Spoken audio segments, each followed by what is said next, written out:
Hello friends, it's Dave here from SaveDex, here to bring you the not very regular SaveDex Podcast. We're on the 8th instalment here, and I've got a special guest to talk to me about fighting games that we feel should make a comeback.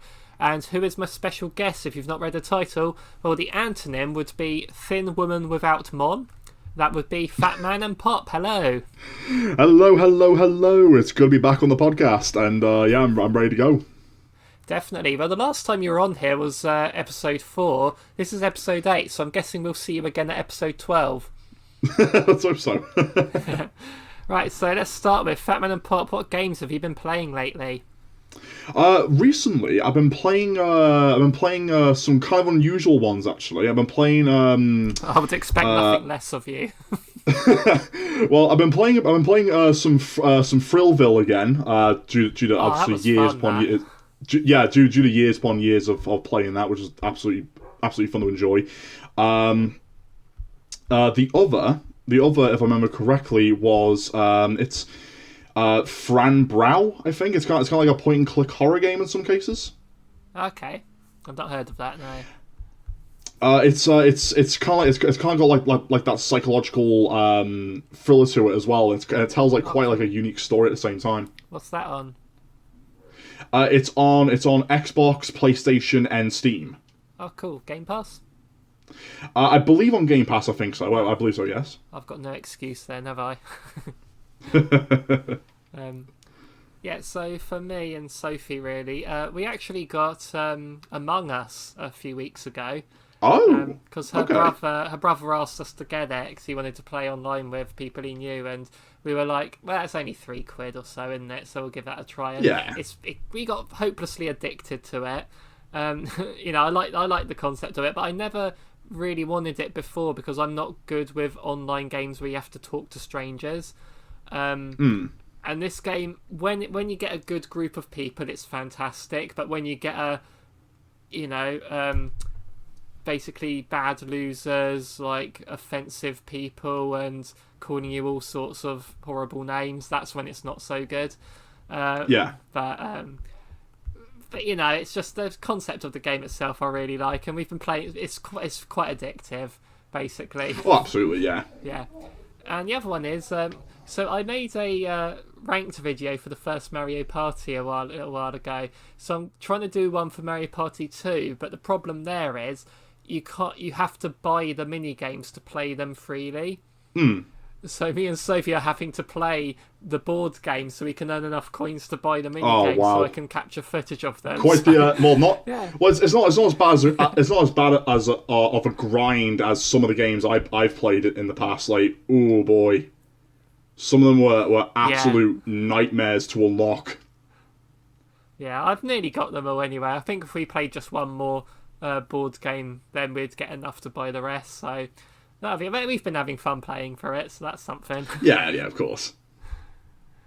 Okay, so for the is there any gaming news that's tickled your fancy lately? Gaming news took my fancy. Well, for some reason, F-Zero and Metroid Prime have been coming back in the news almost every 1 or 2 months as of late. I'm not sure you heard about that.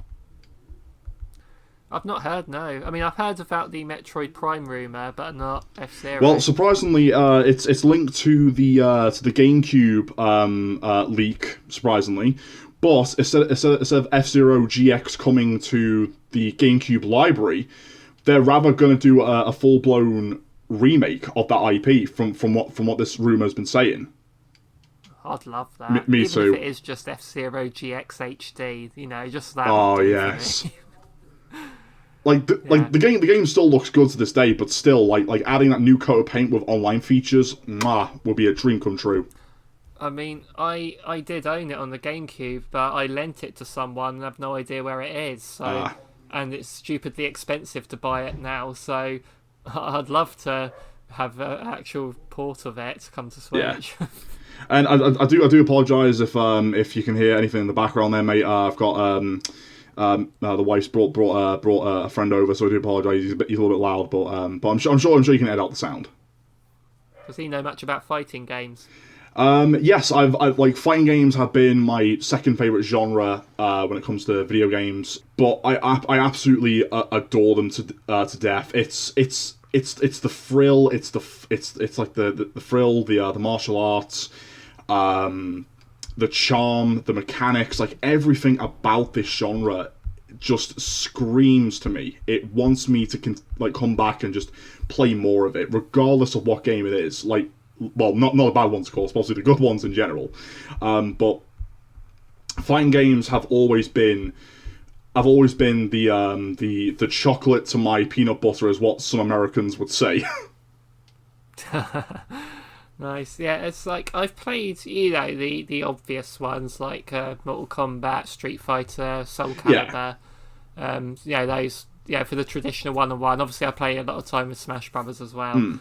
But when it comes to, you sent me a list of fighting games that need to come back, and a lot of these I've never even heard of. So, well, some of them I have heard of. I pitched a couple of games to you as well, so there are some. Well, the list I gave to you, I have to be realistic with this because I had to pick like certain fighting games that was still held by publishers and or developers to this day, but they haven't done anything with them in decades. So I have to be like very realistic with my list. So if anyone who's listening to this was expecting something like I don't know, Breakers, for example, or Breakers Revenge, don't expect that game to show up, because one, the new SNK no longer owns it. It's owned by a Brazilian publisher called Cubite, and Cubite are known to be a very stubborn company, and they will refuse to even make a reboot or re-release the original. So don't expect that to show up in this podcast anytime soon.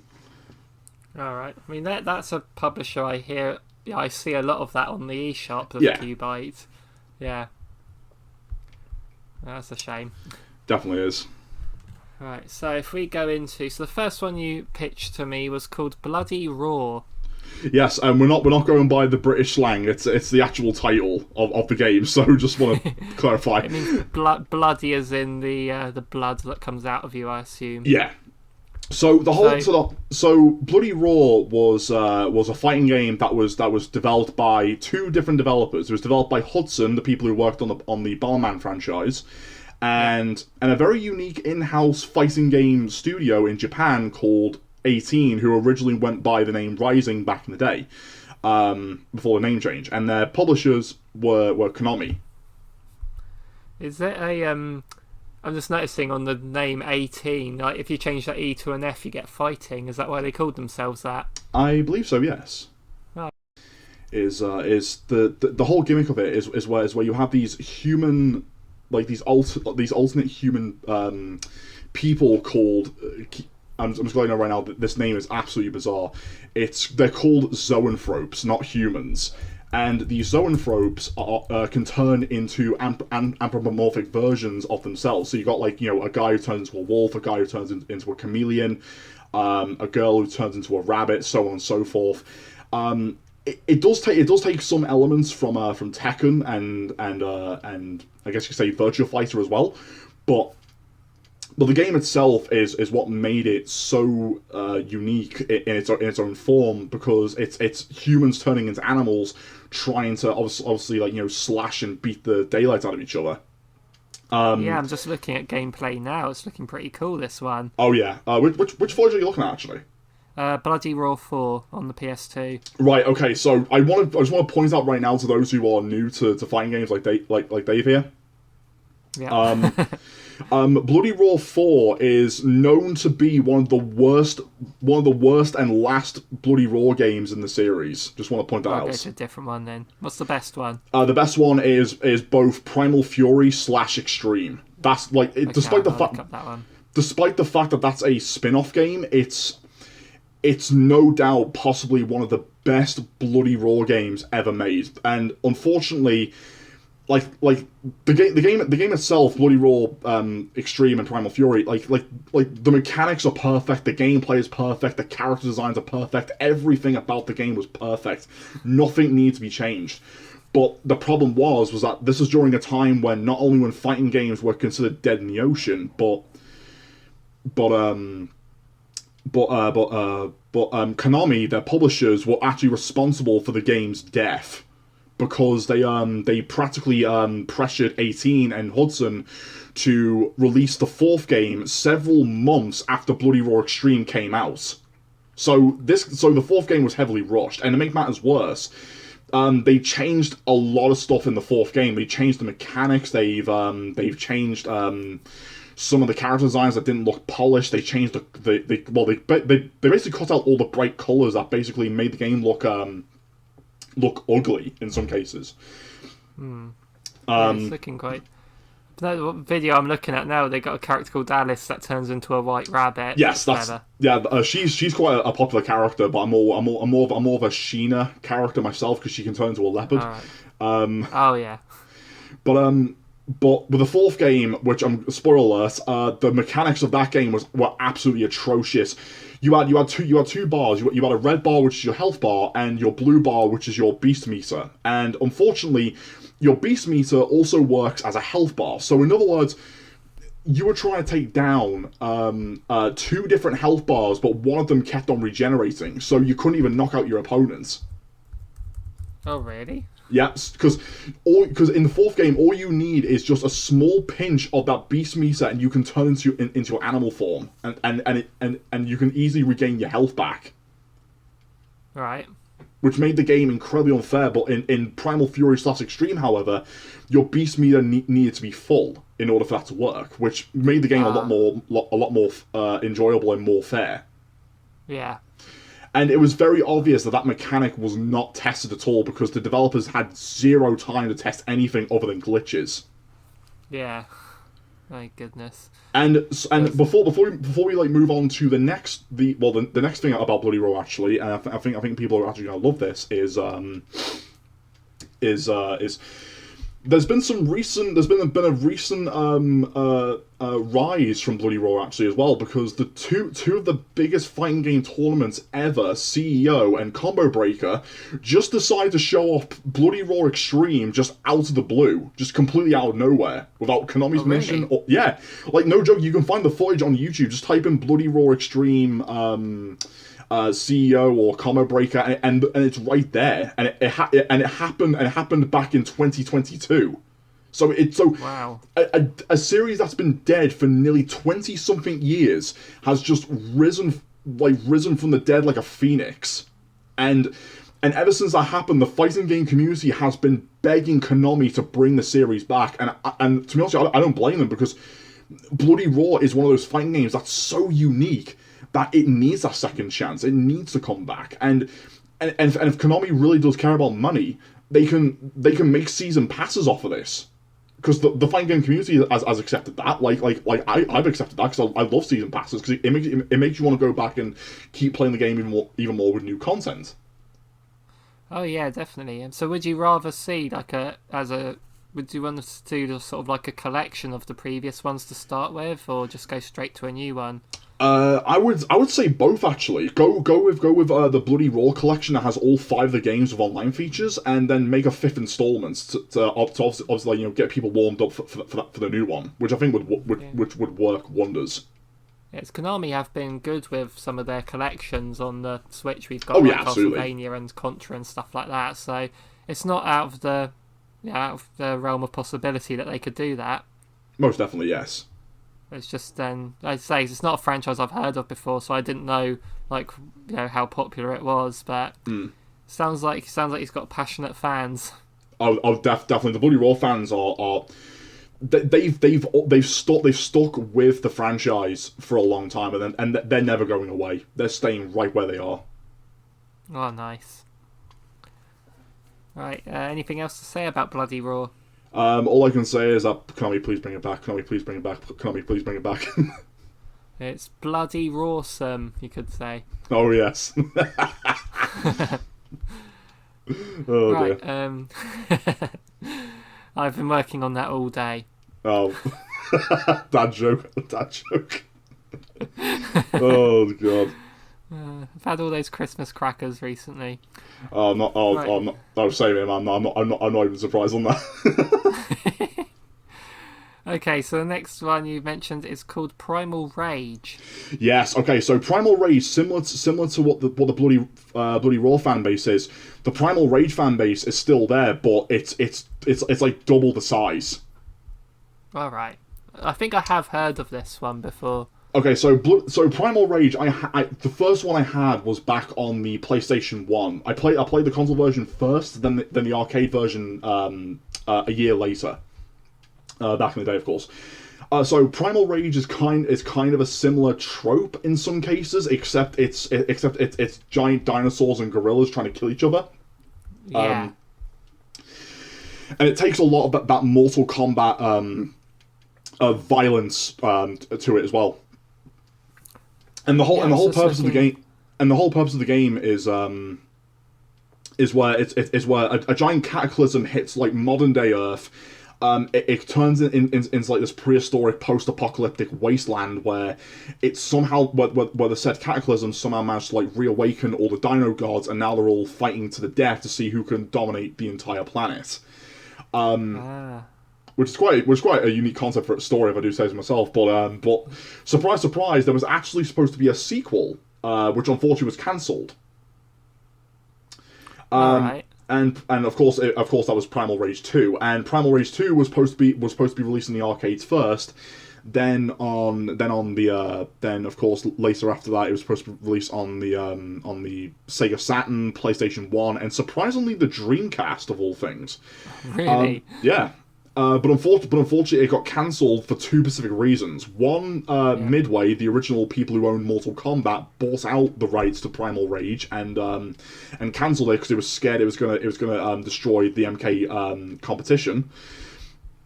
And reason number two was that this new mechanic, which it basically takes the Bloody Raw trope from this as well, where you have giant humans turning into the Dino gods that they worship, and of course, the Dino Gods turn into their human characters that are in the roster as like a reverse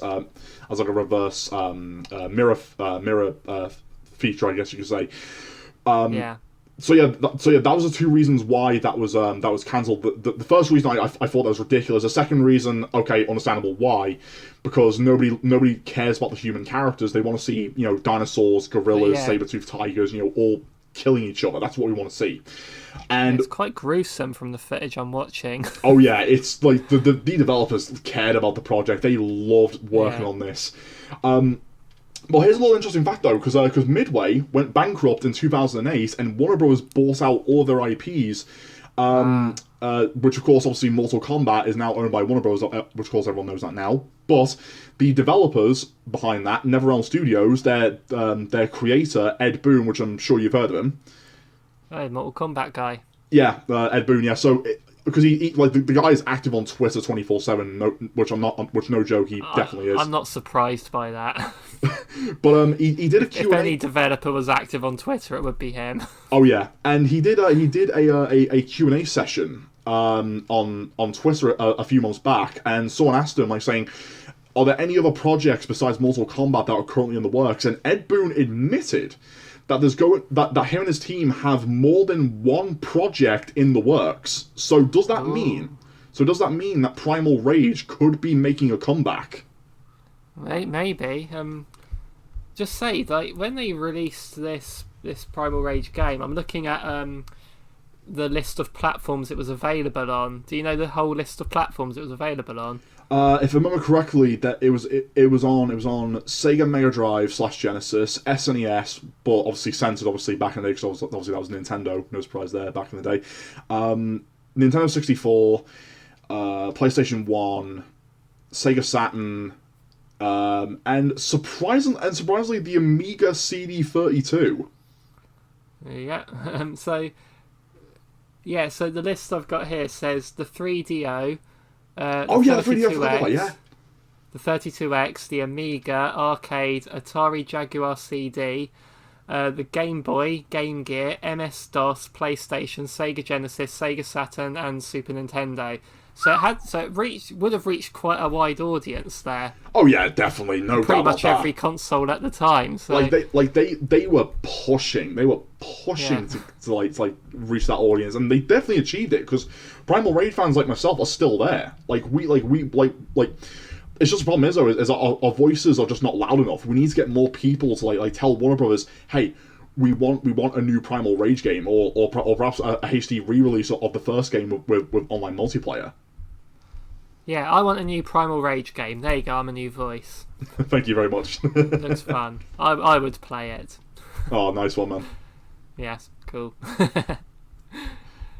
Okay, anything else to add about Primal Rage? The last thing I want to add is if there ever was going to be a reboot of the series, just for laughs, they should add Scorpion in there as a guest character. But as that would be amazing. Because they sort of did that in Injustice, didn't they? Yeah, but add him as a giant human ninja, but obviously just beating the daylight out of a T-Rex.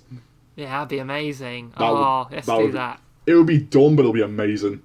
I think in this day and age they would do that. Oh yeah, Ed Boon, he loves Scorpion, and if you ask him, hey, I want Scorpion or Sub-Zero to be in my fighting game, he will immediately say yes. All you gotta do is obviously write him a check, and there you go, problem solved. Because the thing is, back in the 90s, to say, oh no, this character's going to appear in this other franchise as a guest, whatever, you'd think it could happen, but you'd think that it would be a big mind-blowing thing. But nowadays, crossovers happen all the time now. Oh yeah. If something like that happened now, it wouldn't be the big surprise. It'd be oh cool, that makes sense. Because guest characters have blown up a lot in the fighting game genre. It really has. You can the list. I can name a long list, which I could be here for hours if I'm completely honest. But yeah, there are so many guest characters that are just worth seeing in these fighting games. When a new Soul Calibur game's going to come out, you're just thinking, who's going to be the big guest character in this one? Because they just, they get Darth Vader in there, and then they got Darth Geralt Vader from The Witcher wasn't there. And, Geralt from The Witcher, Spawn, Link. So it's just, you'd be disappointed if there wasn't a big guest character like that in Soul Calibur now, wouldn't you? Most definitely. Yeah, cool. Next game you've put is Eternal Champions. Oh yes, okay. So Eternal Champions is quite a guilty pleasure for me, and I know the ins and outs of this game as well. And okay, so back in the day, Sega was testing the waters of all these different very god awful fighting games that they were pumping out on the Sega Mega Drive.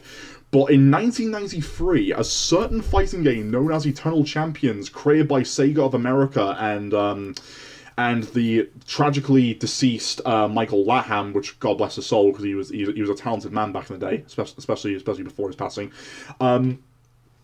Created obviously Eternal Champions, and the whole purpose of that game is that it actually involves time travel. So you're basically playing as different characters from different timelines that would no doubt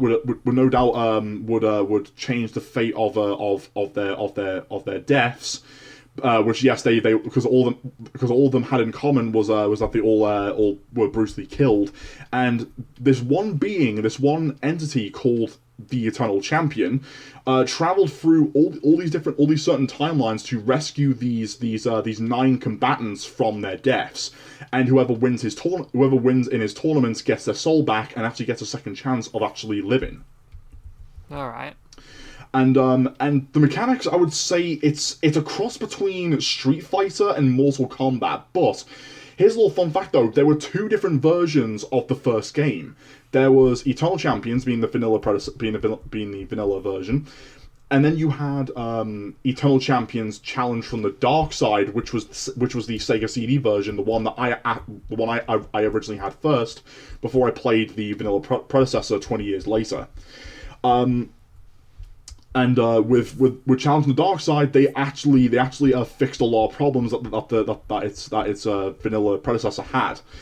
But unfortunately, however, there was supposed to be 3 of these games in total. There's supposed to be the third installment was supposed to be called The Final Chapter, and and unfortunately it was cancelled because Sega decided to sabotage it so they can promote Virtua Fighter.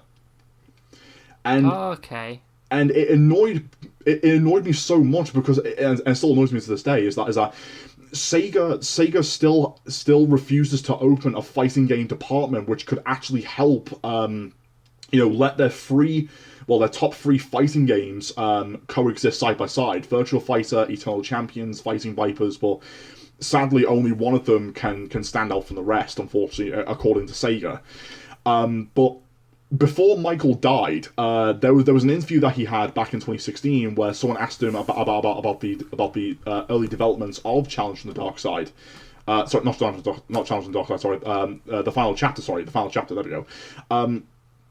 And the final chapter was supposed to have this very unique mechanic within its story mode / arcade mode, where it's going to be a choice decision making type of feature. And and what you do there is that what the character that you pick will it all determines on you on what choices you make within the game, depending on what ending you're going to get. So, say for example, you play as the series poster girl Shadow Yamato, and in the final chapter, the roster is split into 2 teams. You have the Eternal Champions / Dark Champions, and the Infernals being obviously the villains of the game that killed the 18 heroes within the roster. And it's and with Shadow, you have to like spare your opponents and kill her Infernal, being Nakano Hirono, the Black Orchid founder, who basically ordered her death, surprisingly. And if you kill him, you actually get her good ending. But if you betray your team and kill her Infernal, you get her bad ending. But if you refuse to kill her Infernal, you get the paradox ending. So do you see where I'm coming at? Yeah, that's really interesting. That it's a very interesting concept, and I would have loved to have played it back on the Sega Saturn, but sadly Sega just pulled the plug way too soon on it. And what's interesting though is that Eternal Champions actually had their own little comic book series back in the day as well, with Fleetway Comics. I'm not surprised really. I know Fleetway did. I used to collect Sonic the Comic. Oh yeah, which was the Fleetway series. I loved that, and I'd love for them to just reprint that as a book collection, but they just won't. But like they did like Decap Attack, and I loved Decap Attack and that, and Streets of Rage and all that. So yeah, I'm not surprised Eternal Champions. I don't remember it, but I wouldn't be surprised that was there.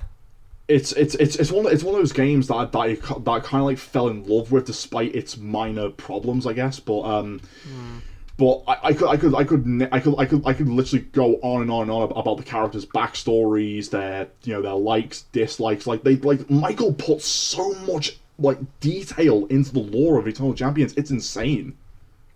That's always good to see. Oh yeah. But I've just noticed that this game Eternal Champions is on the Mega Drive Mini. Yes, it is. Because which I own, so that's good.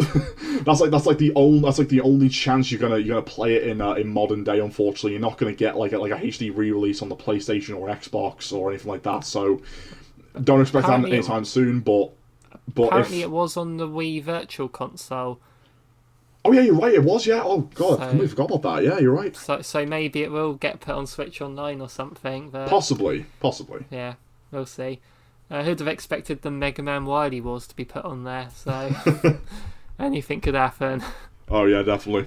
But no, I'm very interested. I'm gonna dust off my Mega Drive Mini later on and give that a go, I think. All right, well, just give you a heads up, man. It's only the Mega Drive version, which is the vanilla version. So I was just reading about the 2 different ones. So. Yeah, so do expect to see some frustration with the first game. So I'm just gonna give you a heads up on that one.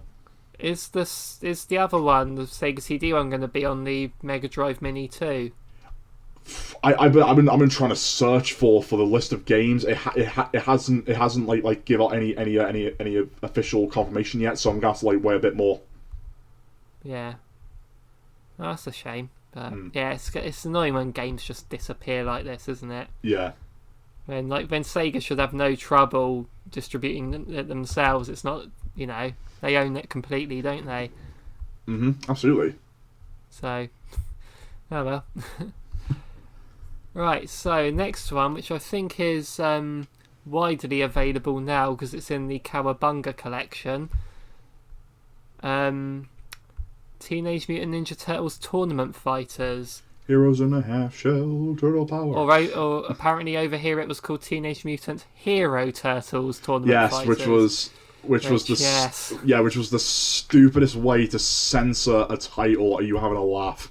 Do you love the those old school games, Hero Gaiden? I hated the British government back in the day. I really did. God, yeah, no nunchucks. They're too violent. Swords are fine, but nunchucks, Which was the stupidest thing you could possibly think of. Yeah. Anyway.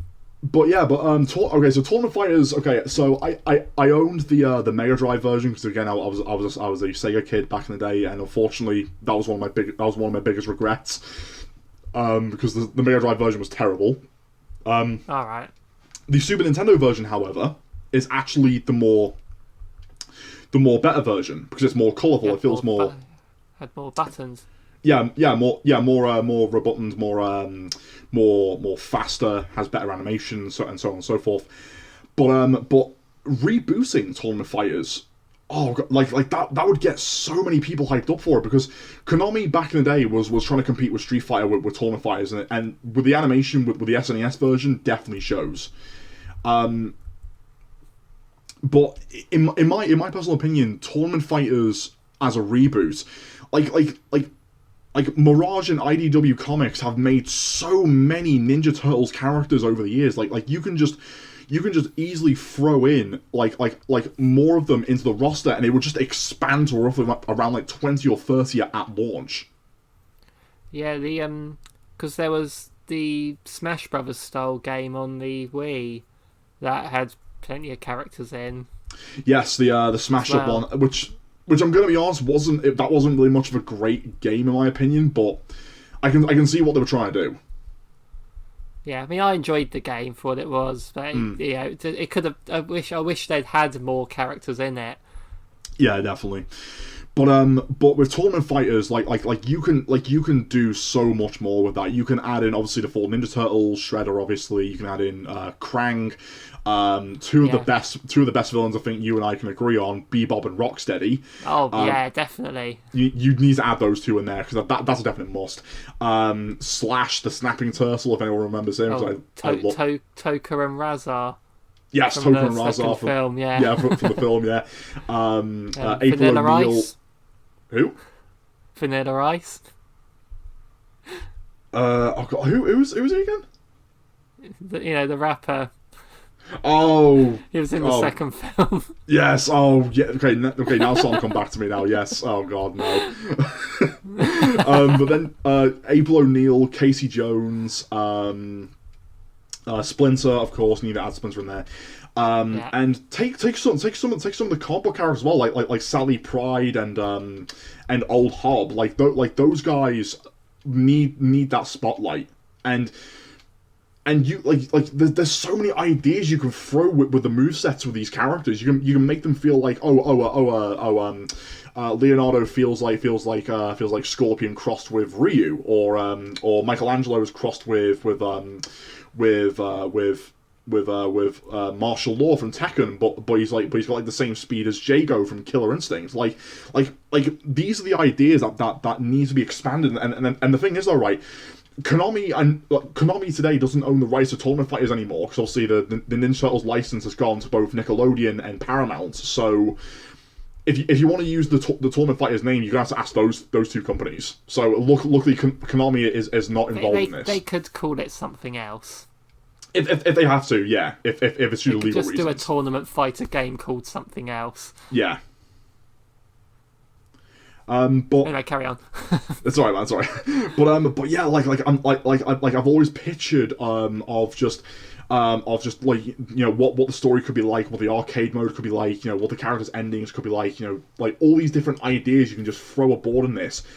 And one of the most weird ideas I thought of was adding a mini game in Tournament Fighters.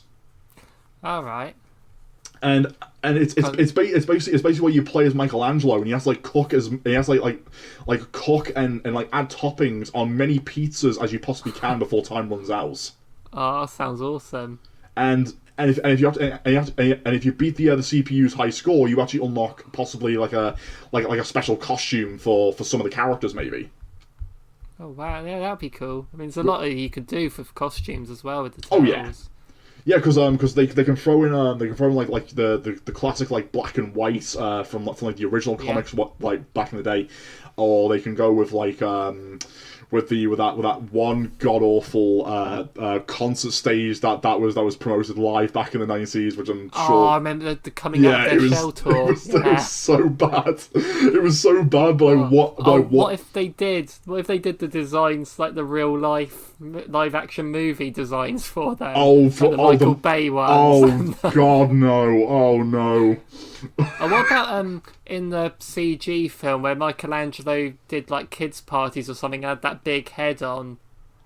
I mean, Could be a costume. Yeah, they can throw that in there, especially with Raphael. We had that Nightcrawler, was it? Yeah, no, it was Night Watcher. Nightwatcher, yeah. Nightcrawler's something else.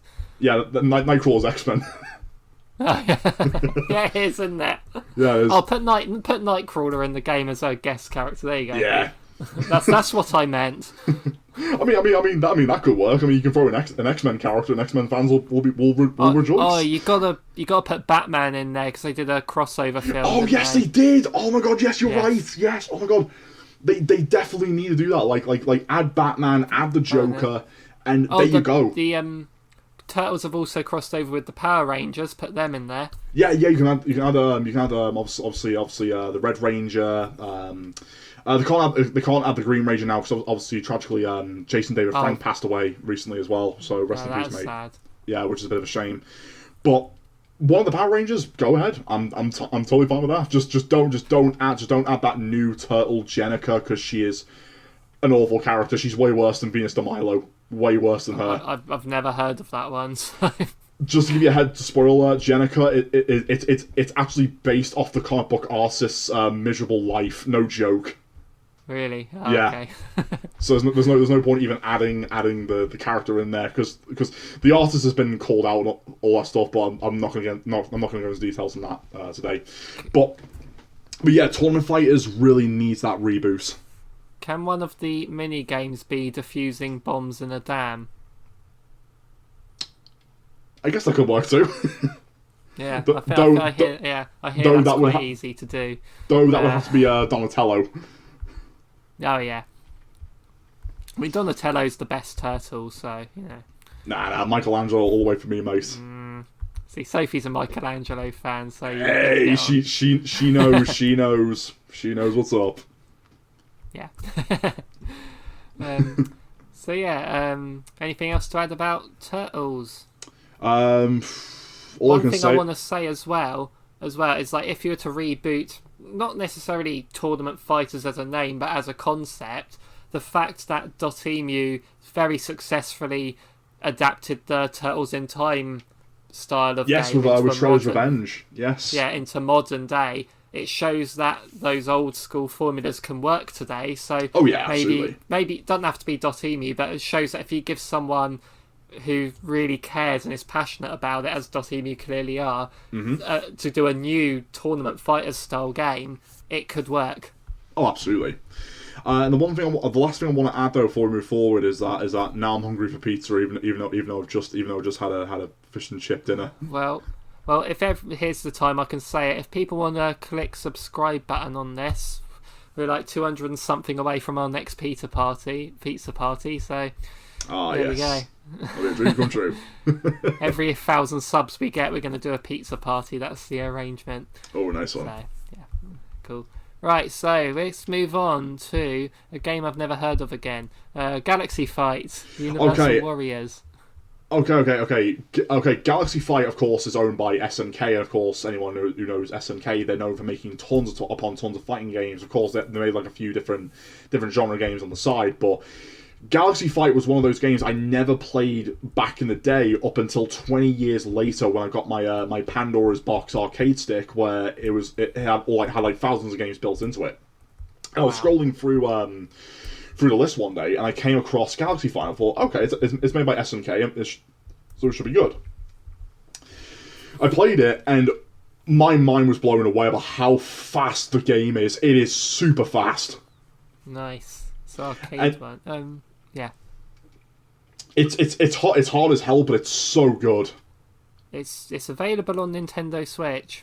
Oh yeah, because SNK did a classic arcade releases with some of their old games. Arcade Archives, yeah. Mm-hmm. And since SNK has kind of been on the roll as of late when it comes to their fighting games, like obviously King of Fighters and Samurai Showdown. One of the most key things to note about Galaxy Fight is that every time you're running, especially your opponent's running as well. There's no invisible walls on the stages at all. It's basically just like an endless loop. Like you just keep on running and running and running. Oh wow, yeah, I'm just looking at the footage now. Yeah, my goodness. It's a very, very unique idea, and I love that to death. And the only two characters I enjoyed playing in that was Jory, who's like this BDSM looking girl with like spiky red hair. Then you have Mustafar, who not Mufasa from Lion King, Mustafar the robot. But yeah, like Galaxy Fight was so good, and with SNK basically being on a roll, bringing back all their fighting games, the Samurai Showdown reboot sold so well to the point where SNK is now actually making a sequel to Garou Mark of the Wolves. So my guess is, can they make a new Galaxy Fight? My answer. Sure they could. My answer is yes, but the problem is that they need to extend the roster, because in total there are 12 characters in total, and they're going to need to extend it to like roughly around like 20 to 24 characters if they want the game to sell well. Yeah, because you kind of sometimes when you play, especially older fighting games, and there's not that many characters, it's like you get bored of it quicker, don't you?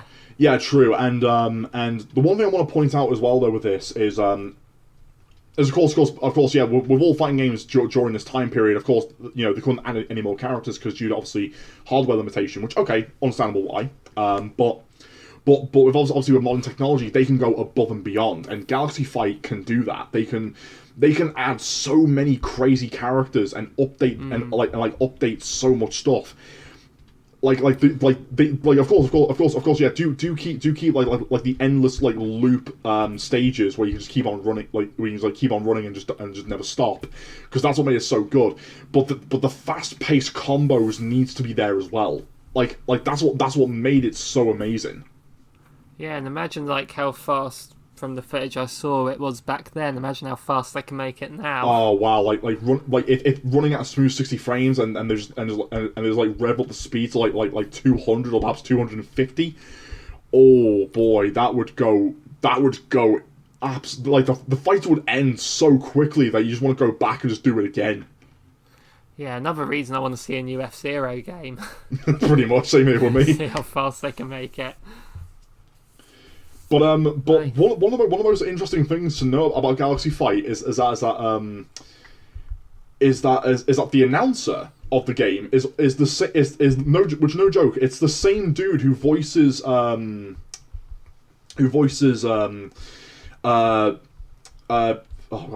his face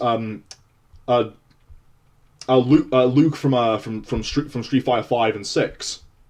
Oh, okay. Which no joke. It's the same dude, which I'm kind of shocked about actually. Wow. Because it sounded nothing like him, but then again, it kind of like let off that robotic like voice modulator in the background if you can hear it. But yeah, it's him, surprisingly. It's interesting when you find out like the same actor's been in two things you never even noticed. I know, it's kind of a bit of a roller coaster to say the least. Yeah. Nice. Should we move on to the next one? Yes, please. Thank you. This is the last one you pitched to me, so after this I might be able to say a bit more about some of the games. This one's called Star Gladiator.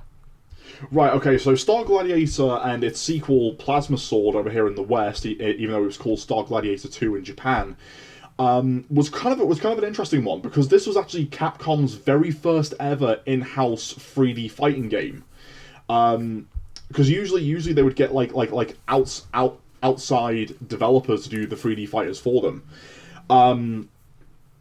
And if anyone knows the history behind Star Gladiator is actually homage to not homage. It was supposed to be a Star Wars fighting game. Oh, okay. And if you look at some of the character designs, it speaks volumes. Like you have a character that's supposed to be Luke Skywalker, a character that's supposed to look like Princess Leia. There's one that looks like Chewbacca I've just seen. Yeah, and Chewbacca, and there's another one that looks like Darth Vader, but more of like a demonic samurai form, I guess. Yeah. But the problem was, though, the history behind that game was that LucasArts, the development division to Lucasfilm, bizarrely turned this idea down, but approached an American studio that worked on that god awful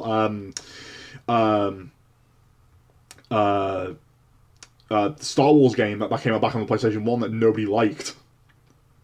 Which one was that? I can't remember the name of it, but if you look up the Star Wars fighting game footage after the podcast, you'll see what I'm on about. But all right. But yeah, if anyone like got any retro consoles or like really powerful emulators, my advice to you: play Plasma Sword, because Star Gladiator 1 is very rough, especially with modern day controls. It wasn't off to a great start, but its sequel, however, is a lot more smooth and a lot more cleaner. The only criticism I would give Plasma Sword is the fact that one half of the roster are basically just clone characters of the original cast from the first game. All right. So that was like the only downside to it, but start since because Capcom still has their fighting game department, because obviously they're working on Street Fighter 6, obviously, and yeah.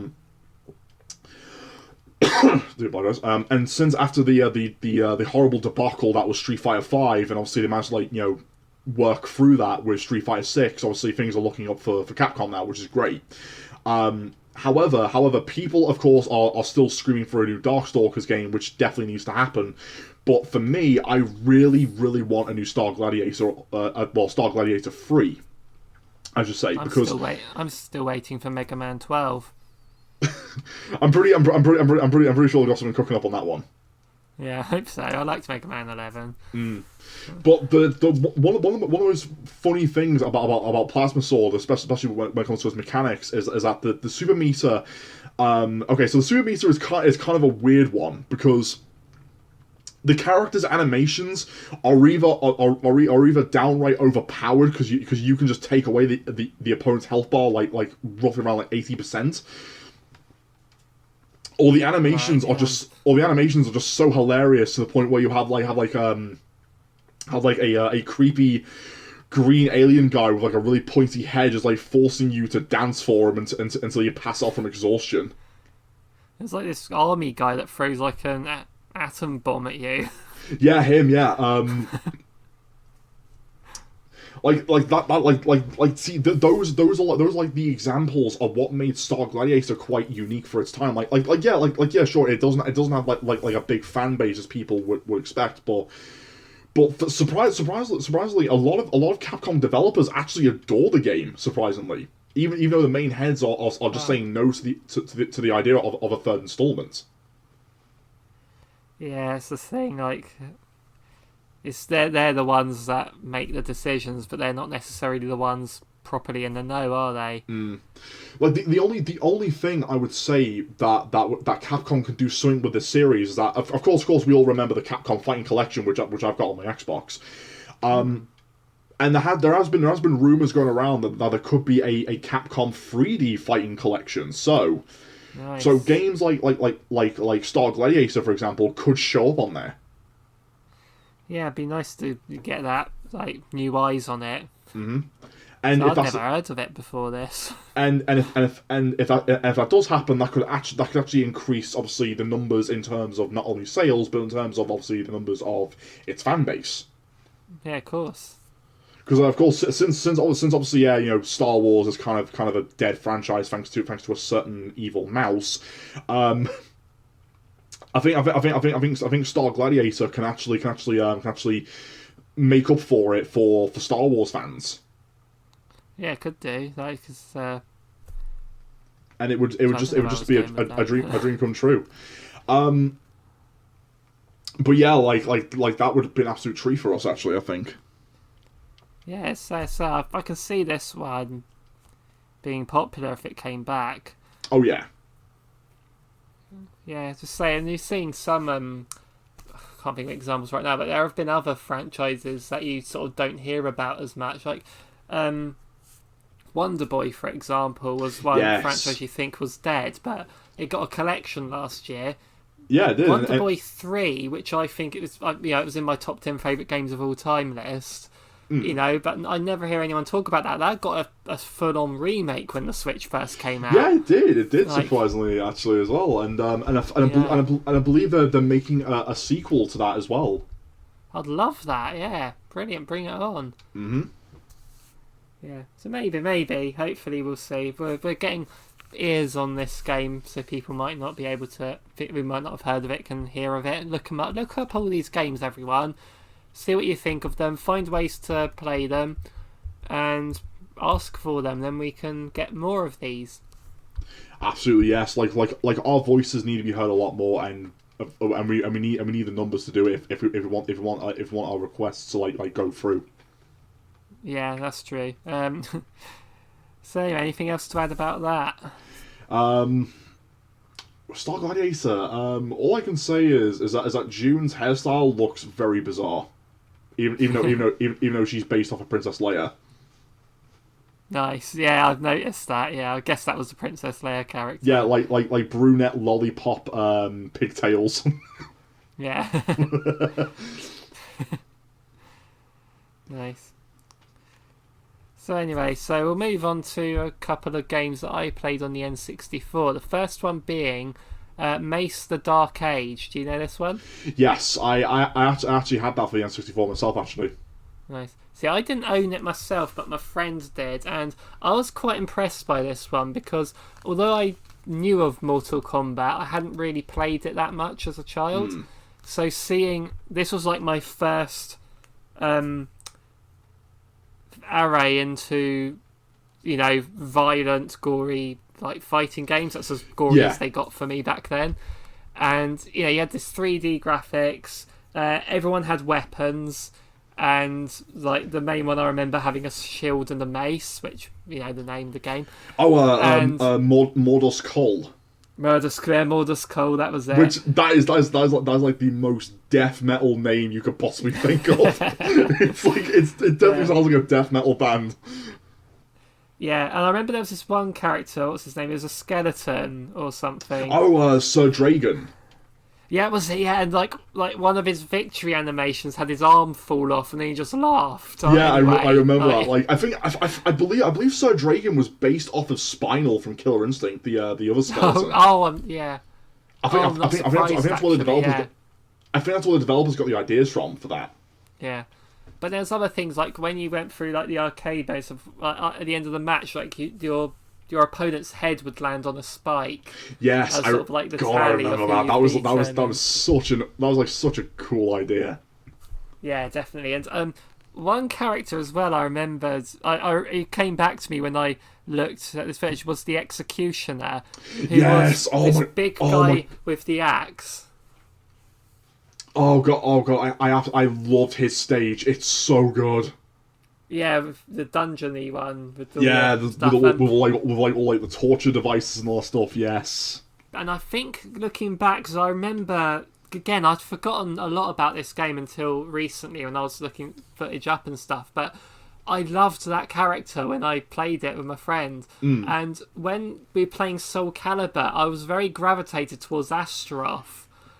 Ah, I yes. never realised why, and he's very similar to the Executioner, isn't he? Yeah, because a little bit of the history actually with Mace the Dark Age. The developers actually said that they played a lot of Soul Edge, which obviously that was what Soul Calibur used to be called back in the day. They played a lot of that, and that's kind of where they took the inspiration from with the gameplay. So it definitely stands out. Besides its clunky controls as we see it today with Mace the Dark Age, unfortunately, but. Another fun fact, though, is that the game, during the game's early development, the designers actually created 30 characters. Only 16 of them actually made it in. Wow. And there was supposed to be, and it turns out Mace the Dark Age was supposed to be a trilogy. Okay. So it was going to include all the 30 characters within each sequel. Yeah. But on top of that, unfortunately, obviously, Mace Dark Age was one of those Mortal Kombat clones that was short lived. However, another fun fact about this game is that the copyright license for Mace Dark Age hasn't been renewed since 2001. So anybody can just pick up the rights to this game. Oh, let's do it. That's it, man. Let's pick up the rights. Let's reboot it. Yeah, so sort of looking at the reception, the reviews for it were, let's have a look. See, the magazine I used to have, N64 magazine, gave it 81%. That's not too bad. But it looks like its average score was around 64% though. So either like GameSpot gave it 5.4, but then do they like any game? Does any reviewer like them or IGN? I mean, come on. That's true, yeah. Yeah, no, nowadays, no one listens to the critics. They listen to the actual people who play the games. That's true, yeah. So yeah, and obviously N64 wasn't like huge with fighting games in general, so that might have helped with its sales. Yeah, I don't actually know how well this sold. But Mace the Dark Age was actually that one lucky game that can actually get away with the blood and gore, despite the fact that some N64 games had to be censored during that time as well. That's true, yeah. But is there anything? It's was it Atari games imported by Midway? So is there any sort of rights issues to prevent this? So you said that the license not anymore. No, because like I said, the license hasn't been renewed at all. So no one has even bothered to renew it at all. So it's like the rights has been dropped. So anyone can just pick it up. Should we tell Ed Boon about this one? I think we should do. that. And we can put Scorpion in there. It'll sell. Add Scorpion. Add Shao Kahn. Like you can do so much with that. Like who else do we say? Like Batman and the Red Ranger, and Red Ranger. Batman, I doubt, but Joker, Harley Quinn. Yeah, Joker and Harley Quinn. Yeah, definitely. They would definitely fit just fine. Nice, cool. Yeah. So yeah, that was quite a. It's a game I've not thought about for a long time. So that was a real nostalgia trip to look back at this game again. I'd like to find a working copy of it, but I imagine that would be expensive. I would not be surprised. Let's have a quick look on eBay. It's annoying because whenever I want to sell something on eBay, or just consider like my amiibos, I'm like, how much would I get for that on eBay now? I look them up. You know, I don't put them on there, but I just look to see what other people are selling them for. But now eBay keep on recommending these things to me. Like, here's a new Bayonetta amiibo here, and I'm like, yeah, I was only seeing how much I'd get for them. I already have them. His Mario is missing for $120. Oh wait, 20 quid. 20 quid for Mace the Dark Age. That's not bad. That's not alright. Okay, that's actually alright. Actually, okay. £18 with the box. Someone's selling it for. Alright, okay. You know, I was expecting a lot worse. I was expecting like 90 to 100 quid. Yeah, I mean without the box, £15. Yeah, that's not bad. Yeah, it's not too bad. Yeah, it's alright actually. Yeah, alright. I doubt its value's going to get any more now than that, is it? Who knows? But if anyone's got like an N64 and wants to like add like a collection to their roster of games, obviously Mace the Dark Age obviously is there for that price, so if you want to go for it. Yeah, that's not. I was expecting a lot worse. Oh yeah. Right. So now here's a game. I was actually thinking of doing a video all on itself for this next game. I still might. That is called Fighter's Destiny. Right. Okay, so Fighter's Destiny, there was very little memories I had with this game because of its only mechanic that I just did not like about it, and that was the one hit combo to gain star points, which I think is it's a unique idea. Don't get me wrong, but I prefer just traditional like fighting games where you have to hit your opponents to gain combos until their health is fully depleted. See, that scoring system is why I liked this game. By the way, £7.50 on eBay. Okay, so... not too bad. And it was one of the few N64 games that used the D-pad. Wait, really? Because I used the control stick. Yeah, you could use the D-pad for it. Oh, I did not know that. Oh god, wow, I did not even. Wow, okay. Oh god, man, I was a dumb kid back then. So as you alluded to just now, this had a point system. Yeah. And I'd like to see something like this be not exactly like this, but use another one. So basically how it worked is you had, say, 7 stars to fill up. Yeah. If you knocked someone down by making them run out of health, then you got 3 points. If you did a throwdown move, you got 2 points. A ring out was 1 point. Doing a combo move for an instant knockout was 3 points. And if you got their health all the way down, they'd enter a dazed state. And if you were to do a special move, kind of like fatality sort of thing, but not as flashy, that was 4 points. You could adjust the scores, what each score was worth. You could customise that. Yeah. So a ring out could be worth 7 points if you wanted it to. But I quite liked, and you had sort of every character had their own move sets and button combinations to do these certain moves. Any of the instant knockout moves could easily be blocked. So that's something I'd like to point out as well. I don't think there was there. I believe unless I'm thinking about the first game, because I remember playing both of them, Fighter's Destiny 1 and 2. I didn't play the second one. The second one I will say is a lot more clean, I guess, in terms of controls and how it looks, because the characters look less polygonal and less bulky in some cases. But I'd imagine so, yeah. But again, it's the mechanics that kind of turned people like me off, like people who enjoy fighting games for what they are.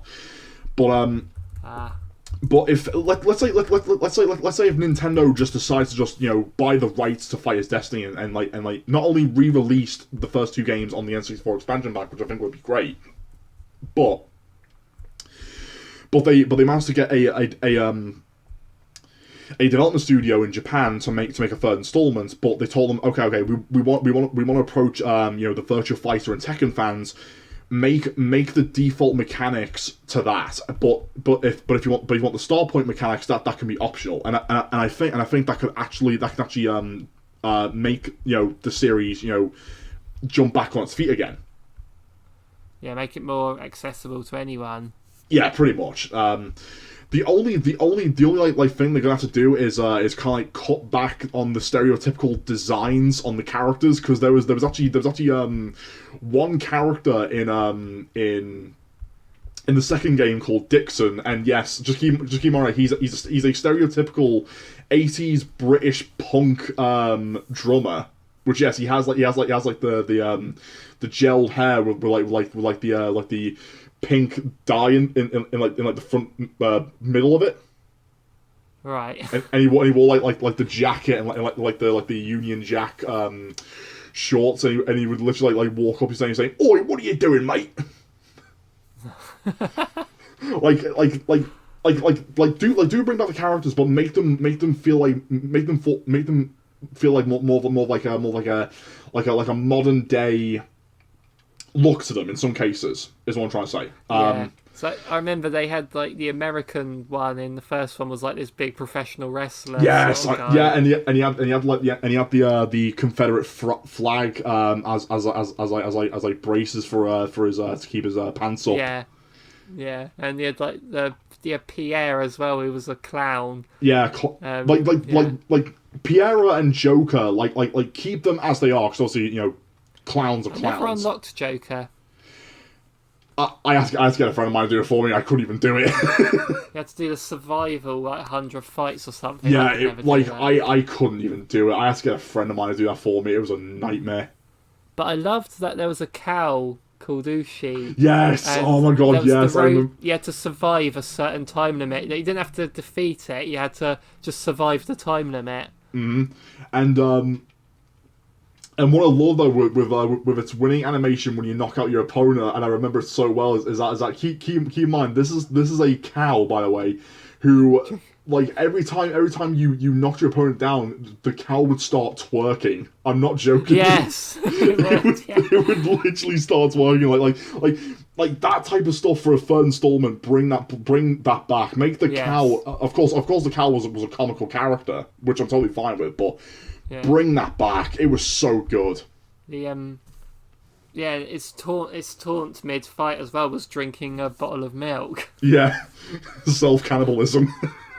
Yeah, and the whole and not just that, but because Ushio was a black and white cow, but the alternate costume was a brown cow, and when you were the brown cow, it would have a brown bottle of milk, so it was like it was drinking chocolate milk. Then I think that's what the idea that the developers were going for. So you have like obviously the regular cow being obviously just being regular milk, brown being chocolate. So I can see what they went with that. Yeah, definitely. Oh god, I just remembered the robot as well. That was like the training robot you could unlock. Yes, slow. Oh god, yeah. Oh wow. Okay, yeah. If they're gonna bring back Fighter's Destiny with a new game, they're gonna have to update the speed on that character. Yes. Like that's a definite must, because balancing a fighting game is a definite must. Like that's one of the key things you need. Yeah, definitely. So yeah, I definitely enjoyed this game a lot. It's the fourth game we owned on the N64, and again, I've got it on the shelf next to me right here. Oh yeah. Yeah, I've got it in the box still. Again, I've just looked up. It doesn't fetch much on eBay, but the main character, the box art character, Ryu, his name was. I thought he was the most boring character in the game. He kind of is, and what's weird though is that a lot, because in the second game, a lot of people assume that the developers changed, because they assume they changed the name from Ryuji to Saki, and it turns out Saki is his last name. They didn't just change it on purpose. Ah, nice. So that kind of got a lot of people confused up until one of the former developers came out and confirmed it decades later. Wow. All right. So anything else to add about Fighter's Destiny?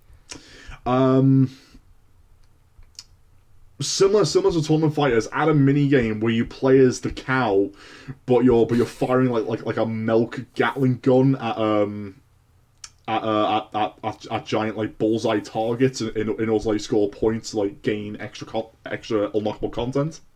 I thought you were going to say the cow, but you're like a Dance Dance Revolution thing. Oh, okay. That is okay. I'm going with. Let's go with that idea. That's way better. The dancing cows. Oh dear. Oh man.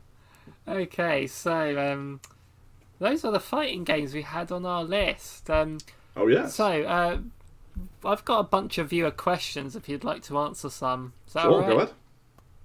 So Jesse asks us, what do you think will be the key features for the next Nintendo console? Ooh, next key features. Well, the only feature that I can think of is adding like a voice party chat. So similar to what the Xbox has. Yeah, I'd like that as well. I mean, I know people have been craving for that since the Switch days, and of course Nintendo hasn't done anything about that since. But hopefully with the new console in the works, they could actually pull that off. I mean, I know Nintendo are very sort of protective, especially because they got a big young audience, haven't they? Yeah. And they're very concerned about safety for children online, which is understandable. But 2 points there. Firstly, a lot of the times if you get like abuse shouted at you online, it's kids doing it. Yeah, pretty much. And secondly, if you just make it so the voice chat is friends only, that just resolves that problem, doesn't it? Like, then at least you're not having strangers having a go at you. If you're playing with strangers, you have to add them as a friend actively. And if you've got parental controls on, then you can't do that unless your parents approved of it. Yeah, absolutely. That's one way around it, but it would be nice. I mean, for me, I'm thinking I'd like the Switch 2 to be that, just the Switch 2, just what it is, but more powerful. Which I'm hoping to God it is, because the Steam Deck is beating it in the numbers right now, and they definitely need to compete with that at most. Yeah, I think that's the way to go. And okay, and here's the thing. I really, they need to make it completely backwards compatible with the Switch. Yes. As in, we don't have to start the eShop again and have to buy everything again. Yeah, because do what Microsoft does. Like they managed to transfer all the 360 and OG Xbox data over to the Xbox One and Series X. So yeah. I skipped the Xbox One, and when I got my Series S, I was able to download my 360 games for free because I'd already bought them. Like, that Nintendo needs to start doing that. Exactly. Like take notes from Microsoft. Like they know what they're doing. Yeah, Nintendo and Microsoft have, they've got a good relationship going. Oh, absolutely, Microsoft could teach them a thing or two, couldn't they? Yeah, they could actually. Could take a few notes here and there. Okay, so next question. What game should be made into a stage musical? What game should be made into a stage musical? Oh, okay. I can name one, actually. Devil May Cry. Oh, nice. Because I have played that one. Yeah. Because there's been a Street Fighter musical. No joke, that's a thing in Japan. Has there? Yeah. There's a Resident Evil musical.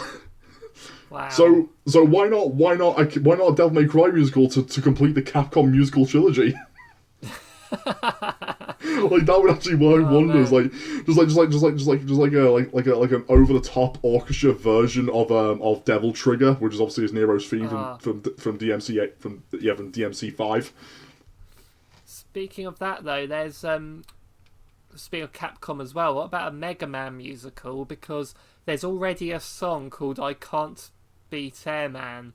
You've heard that one before. And it's a really good song. And there should be a song based on Zero saying, "What am I fighting for?" Exactly. See, my first thought was Conker's Bad Fur Day. Really? I mean, there's already a song in that game. Oh yeah, the Great Mighty Pooh. Yeah. Just add a few more songs to that. I mean, imagine that on stage, because me and Sophie watched My Neighbor Totoro, the stage version of that the other month. Yeah. It was amazing, like all the puppets and stuff. Imagine the Great Mighty Pooh on stage. Oh god, like the audience would just die laughing. Yeah, I think they can do that. So I'd go with Conker's Bad Fur Day as a stage musical there. Oh man, and a little fun, and before we move on to the next question, a little fun fact though: the guy who actually voiced the Great Mighty Pooh also did some voice work for Simon the Sorcerer. Oh really? Oh yeah. I've heard that all the male characters outside of Great Mighty Pooh were voiced by the same person in Bad Fur Day. Yeah, they were surprisingly. Yeah, good. That's quite a range of voices there.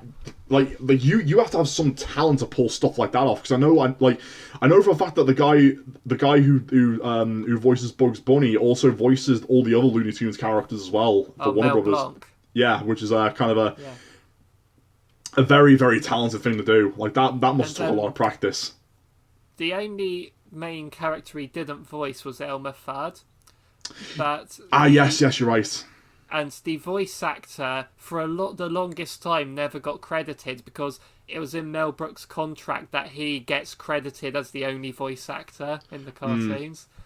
Which is a bit. I think what I think What's Opera Doc was the first cartoon where Elmer Fudd's voice actor got credited.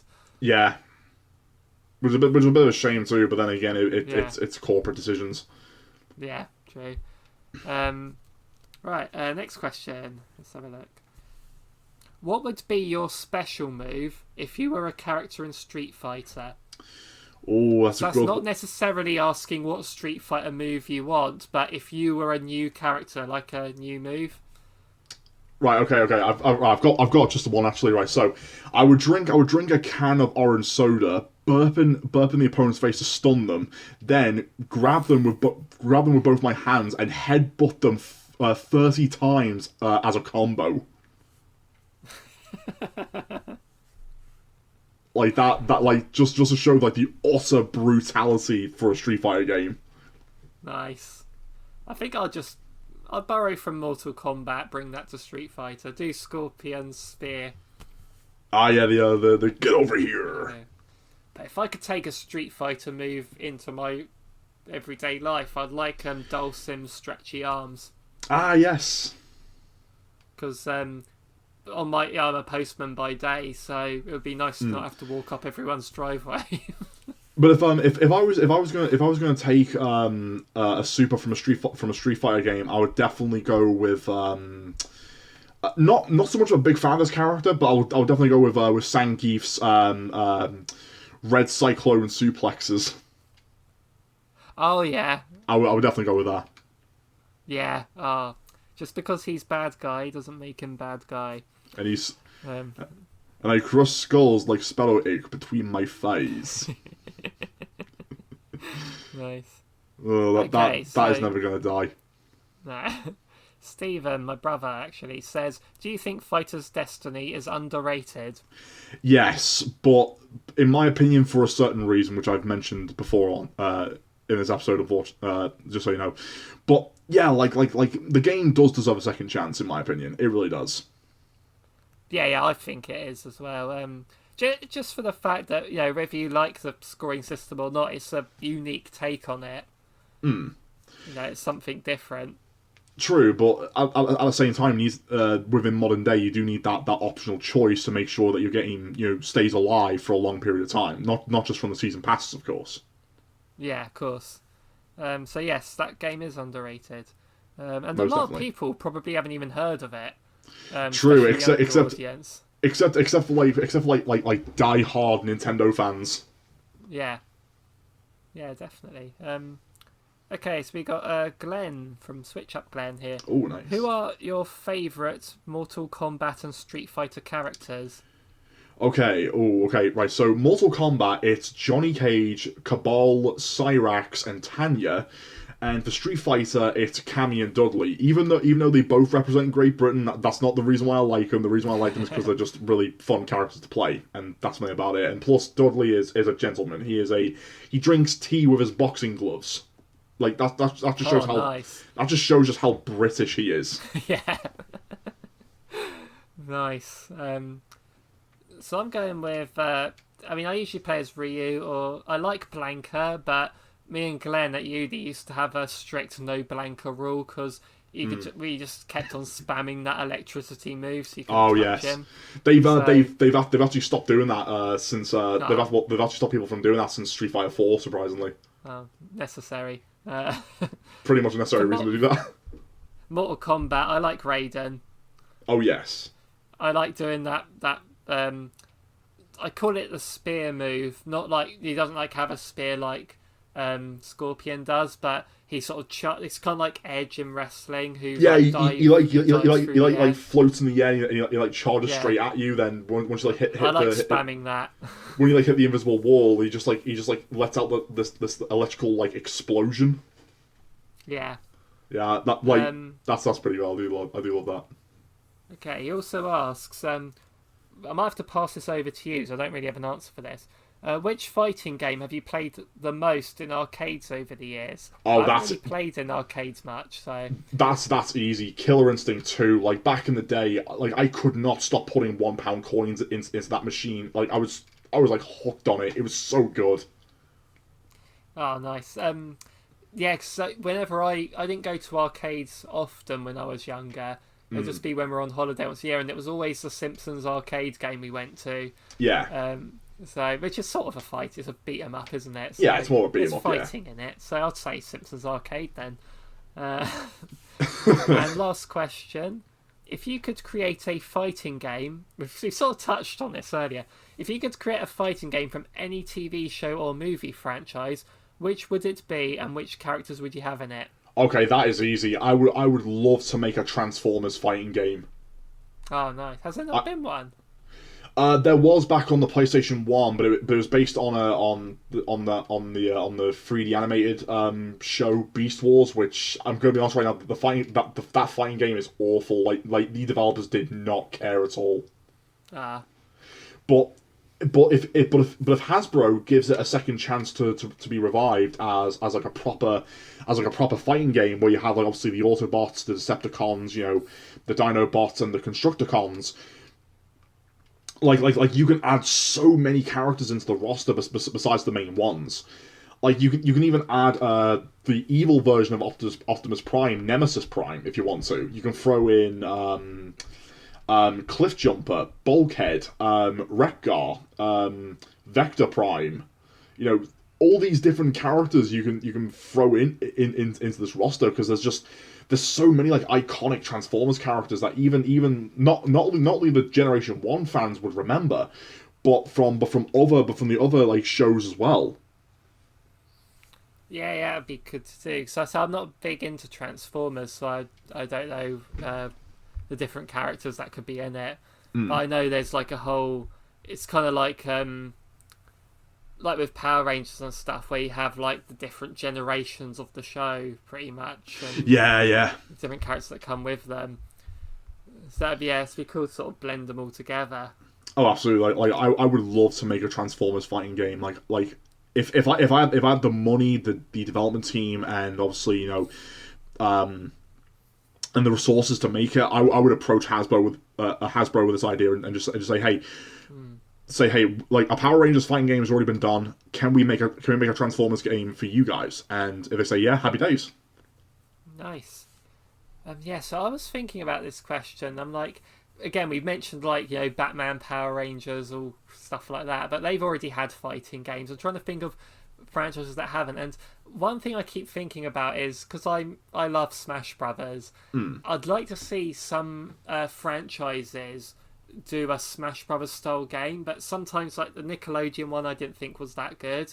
But I'd like if they could make a game that copies Smash Brothers to the point where it's fantastic as well. Like if you had like the Marvel characters or something like that, or even like Batman and stuff like that in a Smash Brothers style game, but in a one-on-one traditional fighting game like the ones we've been talking about, I'd like to see a James Bond one. Really? But no guns, because that would be a bit. Yeah. But you can have because Bond's good at his hand-to-hand combat. You got characters like Jaws, Oddjob. Yeah, of course. Yeah. Maybe some of them could use gadgets. Sorry. Yeah, I guess it could work actually. Yeah. Like bring James Bond, bring some of the female characters, well, the ones that could fight within those films. Yeah. But you got like Xenia with her thighs and. Xenia. You can bring as a joke character. You could have Desmond Llewellyn's Q and like just using gadgets. And you can bring in Grace Jones's character for being like a powerhouse type of character, I guess. Yeah, and like you had Anya Amasova from Spy Who Loved Me. She was a trained agent as well. And for a guest character, and this is probably gonna make you laugh, Dave. How about Rowan Atkinson's Johnny English? Oh, he was in a Bond film as well, don't forget. Wait. Never Say Never Again. Oh, yes, he was, yeah. Oh, yeah, okay, yeah. Johnny English, put him in there as a guest character. Do it. There, and Austin Powers as well, if you want. Oh, yes, Austin Powers and Adam. Spoof characters, yeah. Add in Dr. Evil if you want to as well. Yeah, him versus Blofeld. Go at it. Oh, just... Nice. Oh, my God, yes. Yeah, there's just so many villains and heroes you could put in that game, like Felix Leiter and like Mr. Winter, Mr. Kid and things like that would be. And then like they could have like fatality style moves where they like put a scorpion down the back of your clothes or something like. Or who's that other character they can throw in? Kananga, is that his name? Oh, from Live and Let Die. Yes, that's the one. Dr. Kananga, yeah. Adam in there. Dr. No. Dr. No, yeah, and Teehee was Dr. Kananga's the guy with the hook for a hand. Yes, I remember him. Yeah, and he can be like a grappler in some cases where he can stretch the hook out at a long range, just and pull you into him. Yeah, Graham, we should. I mean, I know they're making a Hitman style James Bond game, aren't they? So maybe after that we can get on Hopefully. to them. You know, we could offer them the Mace the Dark Age characters to go in there because we're going to own the license by then. So, hopefully so. Yeah. Nice. Well, that's the end of our viewer questions and the end of today's podcast. So thank you very much, Fatman and Pop, for joining me. Pleasure to be here. You've got a channel of your own, haven't you? Yes, I have. And if you want to go and subscribe to that, feel free. Yep, definitely. I'll link that in the top pinned comment. You did really good video I listened to the other day where it's about advice on how to write a story. Yes, I have. Thank you very much. And as someone who's writing a story myself, that was quite interesting to listen to. So thank you for that. No problem, man. Yeah. Cool. And so I'll see you on the 12th podcast, no doubt. Hopefully so. Yeah, I'm just making these as and when I can, or when I can find a guest and things like that, or when I've got something to talk about. So, yeah, if any ideas you get, just pitch them to me. No problem, man. I can do just that. Doesn't have to be about games. Me and Glenn have been talking about the films, haven't we? And a few of ours. So. Yeah. All right, no problem. Nice. Right, cool. So thank you all for listening, everyone. I'll see you in the next one. See you later, guys.